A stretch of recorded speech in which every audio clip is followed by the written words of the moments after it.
بڑھاپے کے 5 اعمال جو رمضان میں کیے جاتے ہیں اللہ کو بے حد پسند ہیں۔ بڑھاپے میں انسان کی یہی کوشش ہوتی ہے کہ وہ اللہ تعالیٰ کو راضی کرے، اس لیے حضور نبی کریم صلی اللہ علیہ وآلہ وسلم نے فرمایا کہ 5 ایسے اعمال ہیں جن کے کرنے سے اللہ پاک راضی اور خوش ہو جاتا ہے۔ وہ 5 اعمال: اعوذ باللہ من الشیطان الرجیم، بسم اللہ الرحمن الرحیم۔ بڑھاپا بھی ہماری زندگی کا ایک اہم مرحلہ ہے اور دیگر تمام مراحل حیات کی طرح اس کا بھی اپنا ایک چہرہ، اپنی ہی فضا اور حدت، اپنی خوشیاں اور ضروریات ہوتے ہیں۔ ہم سفید بالوں والے بوڑھوں کے بھی ہمارے تمام نوجوان برادران انسانی کی طرح کچھ فرائض ہوتے ہیں جو ہمارے وجود کو اس کی مقصدیت دیتے ہیں۔ کسی انتہائی بیمار اور قریب المرگ انسان کی بھی جو اپنے بستر پر لیٹا اس دنیا سے خود کو دی جانے والی کوئی بھی آواز بمشکل ہی سن پاتا ہے، اپنی ہی اہم اور ضروری ذمہ داریاں ہوتی ہیں جو اسے پوری کرنا ہوتی ہیں۔ بوڑھا ہونا بھی اتنا ہی خوبصورت اور مقدس کام ہے جتنا جوان ہونا، مرنا سیکھنا اور مرنا بھی اتنا ہی اہم عمل ہے جتنا کوئی بھی دوسرا کام، بشرط یہ کہ اسے زندگی کی مجموعی تدریس اور اس کی مقصدیت کے لیے احترام کے ساتھ مکمل کیا جائے۔ کوئی ایسا بوڑھا جو بوڑھا ہونے، سفید بالوں اور موت کی قربت سے صرف نفرت کرتا ہو اور خوف کھاتا ہو، وہ اپنی زندگی کے اس مرحلے کا کوئی باوقار نمائندہ نہیں ہوتا، بلکہ اس جوان اور توانا انسان کی طرح جو اپنے پیشے اور روزمرہ کی پیشہ ورانہ زندگی سے نفرت کرتا ہے اور اس سے فرار کا خواہشمند ہو۔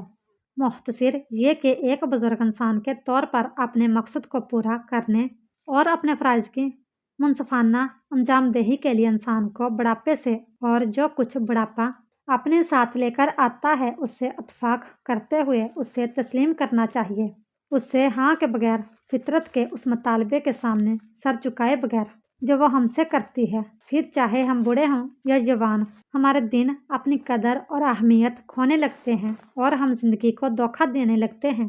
ہر کوئی جانتا ہے کہ بڑھاپا اور ضعیفی اپنے ساتھ مسائل لے کر آتے ہیں اور ان کے اختتام پر موت کھڑی ہوتی ہے۔ انسان کو سال بسال قربانیاں دینا اور بہت سی باتیں ترک کرنا پڑتی ہیں، اپنی حساسیت اور توانائیوں پر بد اعتمادی سیکھنا پڑتی ہے۔ وہ راستہ جسے طے کرنا کچھ ہی عرصہ پہلے تھوڑی سی چہل قدمی جیسا ہوتا تھا، بہت طویل اور کٹھن ہو جاتا ہے اور پھر ایک روز ہم اس راستے پر چل ہی نہیں پاتے۔ وہ کھانے جو ہم زندگی بھر بڑے شوق سے کھاتے رہے ہوتے ہیں، ہمیں وہ بھی چھوڑ دینا پڑتے ہیں۔ جسمانی خوشی اور لذت زیادہ سے زیادہ کامیاب ہو جاتی ہے اور ہمیں ان کی زیادہ سے زیادہ قیمت چکانی پڑتی ہے۔ پھر تمام تر آرزیوں اور بیماریوں، حواس کے کمزور پڑتے جانے، اعضاء کے بعد تدریج مفلوج ہوتے جانے کی طرح کے درد اور تکلیفوں اور اکثر ان کے بہت طویل اور بے چینی سے عبارت راتوں میں تسلسل میں سے کسی کو بھی آسانی سے جٹلا کر اسے بچا تو نہیں جا سکتا۔ یہ ایک تلخ حقیقت ہے، لیکن خود کو یہ دیکھے بغیر ہی پوری طرح شکست و ریح کے اس منفرد عمل کے حوالے کر دینا بھی محرومی کی مظہر اور ایک المناک بات ہوگی کہ بڑھاپے کی عمر کے بھی اپنے ہی اچھے اور مثبت پہلو ہوتے ہیں، اپنی ہی خوشیاں اور ڈارس بندائی رکھنے کے اپنے ہی ذرائع۔ جب دو بوڑھے انسان آپس میں ملتے ہیں تو انہیں گلڑ کی بدذات بیماری، اکڑے ہوئے پٹھوں والے اعضاء اور سیڑھیاں چڑھتے ہوئے پھول جانے والے سانس کے بارے میں بالکل بات نہیں کرنا چاہیے۔ انہیں اپنے دکھوں اور ان موضوعات پر بھی کوئی گفتگو نہیں کرنا چاہیے جو انہیں خفا کر دیتے ہیں۔ ایسی باتوں کے برعکس انہیں آپس میں ایک دوسرے کے ساتھ خوش کن اور آرام دہ تجربات اور مشاہدات پر تبادلہ خیال کرنا چاہیے۔ ایسے تجربات ہر انسان کو بہت سے ہوئے ہوتے ہیں۔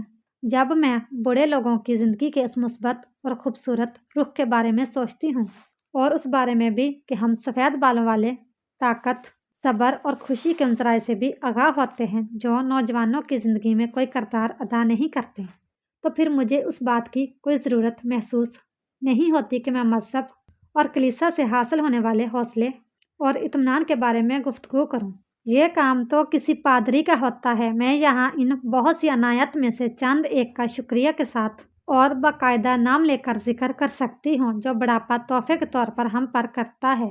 میرے لیے ان تحائف میں سے سب سے قیمتی عنایت تصویروں کا تصویر کا وہ خزانہ ہے جو کوئی انسان بہت طویل زندگی گزارنے کے بعد بھی اپنی یادوں میں لیے پھرتا ہے، اور جس سے جسمانی سرگرمیاں ختم ہونے کے بعد بھی ماضی کے مقابلے میں ایک بالکل مختلف انداز میں استعمال میں لایا جا سکتا ہے۔ ایسے انسانی وجود اور انسانی چہرے جو مثلاً 60-70 برسوں سے زمین پر موجود ہی نہیں، وہ ہمارے اندر زندہ رہتے ہیں، ہمارا حصہ ہوتے ہیں، ہم ان کی صحبت میں رہتے ہیں اور وہ ہمیں اپنی جیتی جاگتی آنکھوں سے دیکھتے بھی ہیں۔ مکانات، باغات اور شہر جو دریں اثنا نہ پیدا ہو چکے یا قطعی طور پر بدل چکے ہوتے ہیں، ہم انہیں پہلے کی طرح ان کی اصل حالت میں دیکھ سکتے ہیں۔ وہ دور دراز پہاڑیاں اور سمندر کے ساحل جو ہم نے اشروں پہلے سفر کے دوران دیکھے ہوتے ہیں، ہمیں تصویر کی اپنی انہی کتابوں میں دوبارہ اسی طرح رنگین اور تر و تازہ نظر آتے ہیں۔ ان تصویروں کو دیکھنا، ان کا مشاہدہ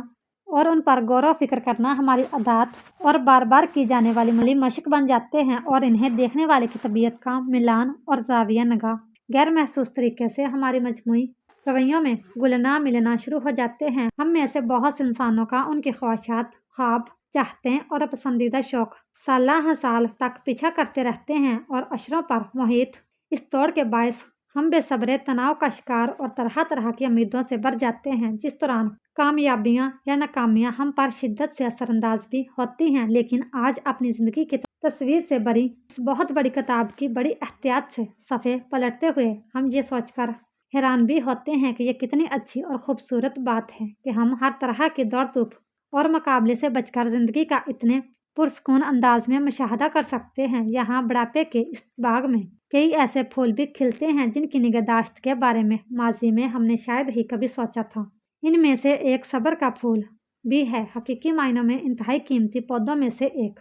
اسے دیکھتے ہوئے ہم زیادہ پرسکون اور معاملات پر زیادہ تدبر کرنے والے بن جاتے ہیں۔ پھر ہمارے اندر کسی معاملے میں مداخلت یا اس میں عملاً کچھ کرنے کی خواہش جتنی کم ہوتی ہے، اتنی ہی ہمارے اندر یہ اہلیت زیادہ ہو جاتی ہے کہ ہم اپنے ارد گرد فطرت اور انسانوں کی زندگی کو آرام سے بیٹھے مگر توجہ سے دیکھتے اور سنتے رہیں۔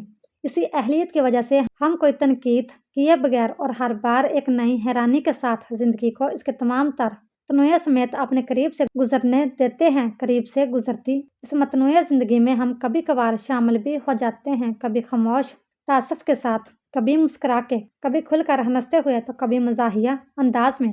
کچھ ہی عرصے پہلے میں اپنے باغ میں کھڑا تھا۔ میں نے آگ جلا رکھی تھی اور اس میں خشک پتے اور ٹہنیاں پھینکتا جا رہا تھا۔ اتنے میں ایک بزرگ خاتون وہاں سے گزری جس کی عمر لازماً 80 برس کے قریب رہی ہوگی۔ وہ چلتے چلتے باغ کی بیرونی باڑ کے پاس رک کر مجھے دیکھنے لگی۔ میں نے اسے خوش آمدید کہا تو وہ مسکرائی اور کہنے لگی، یہ جو آپ نے چھوٹی سی آگ جلائی ہے بالکل ٹھیک کیا ہے۔ ہماری عمر میں انسان کو بہرحال دوزخ سے بتدریج دوستی کی کوشش کرنا ہی چاہیے۔ اس جملے کے ساتھ ہماری اگلی گفتگو کے رخ اور لہجے دونوں کا تعین ہو گیا تھا، جس میں ہم نے کافی پرلطف انداز میں ایک دوسرے سے اپنے کئی دکھوں اور محرومیوں کی شکایتیں بھی کرتیں۔ اپنی گفتگو کے اختتام پر ہم دونوں نے ایک دوسرے کے سامنے یہ اعتراف بھی کر لیا کہ تمام تکالیف کے باوجود ہم دراصل ابھی بہت خوفناک حد تک بوڑھے نہیں ہوئے، اور جب تک ہمارے گاؤں کی سب سے عمر رسیدہ 100 سالہ خاتون زندہ ہے، ہم کسی بھی طرح بہت ہی ضعیف قرار نہیں دیے جا سکتے۔ جب بہت نوجوان لوگ اپنی توانائی کی برتری کے بل پر اور اپنی لا علمی کی وجہ سے ہماری پیٹھ پیچھے ہم پر ہنستے ہیں، ہماری مشکل سے چلی جانے والی چال، ہمارے سروں پر باقی رہ جانے والے چند سفید بالوں اور ہماری گرد و نواح پر ابھری ہوئی نسوں کو مضحکہ خیز سمجھتے ہیں، تو پھر ہم خود کو یاد دلاتے ہیں کہ کس طرح ہم بھی کبھی ایسی ہی جسمانی طاقت کے مالک اور اتنے ہی لا علم تھے اور اسی طرح ہنستے تھے۔ یوں ہم خود کو ہارے ہوئے اور مفتوح نہیں سمجھتے، بلکہ اس بات پر خوش ہوتے ہیں کہ ہم بڑے ہو کر زندگی کے اس مرحلے سے نکل آئے ہیں اور تھوڑے سے زیادہ دانشمند اور زیادہ صابر ہو چکے ہیں۔ ناظرین، اسلام میں موت کے بعد کلمہ طیبہ کے جاری ہونے کو بہت بہترین عمل سمجھا جاتا ہے۔ اس حوالے سے نبی کریم صلی اللہ علیہ وآلہ وسلم کی احادیث میں مختلف روایات موجود ہیں، اور ان میں فرمایا گیا ہے کہ نبی کریم صلی اللہ علیہ وآلہ وسلم نے فرمایا کہ بوڑھوں کے چند اعمال ایسے ہیں جن کی وجہ سے ان کی زندگی سے اللہ راضی اور ان سے خوش ہو جاتا ہے اور ان کو مرتے وقت کلمہ نصیب کرتا ہے۔ ان خوش نصیب بوڑھوں میں سب سے پہلے نمبر پر وہ لوگ ہیں جو اپنی زندگی میں امان پر ثابت قدم رہتے ہیں۔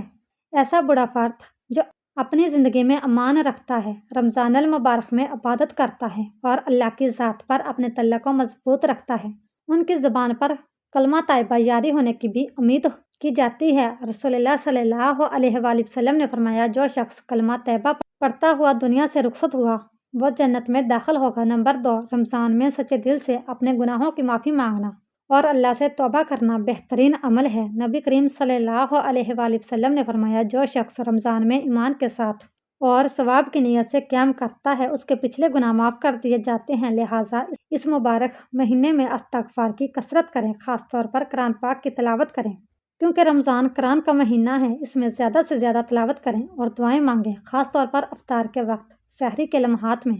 نمبر 3، صدقہ خیرات اور دوسروں کے ساتھ حسن سلوک۔ رمضان میں صدقہ خیرات کرنا گناہوں سے نجات اور اللہ کی رضا حاصل کرنے کا بہترین ذریعہ ہے۔ نبی کریم صلی اللہ علیہ وآلہ وسلم رمضان مبارک میں سب سے زیادہ سخی ہوتے تھے۔ حدیث میں آیا ہے کہ صدقہ گناہوں کو اس طرح مٹا دیتا ہے جیسے پانی آگ کو بجھا دیتا ہے۔ اللہ پاک ہمیں بہتر عمل کرنے کی توفیق عطا فرمائے اور ہمیں نیک کاروں میں شامل کرے، آمین یا رب العالمین۔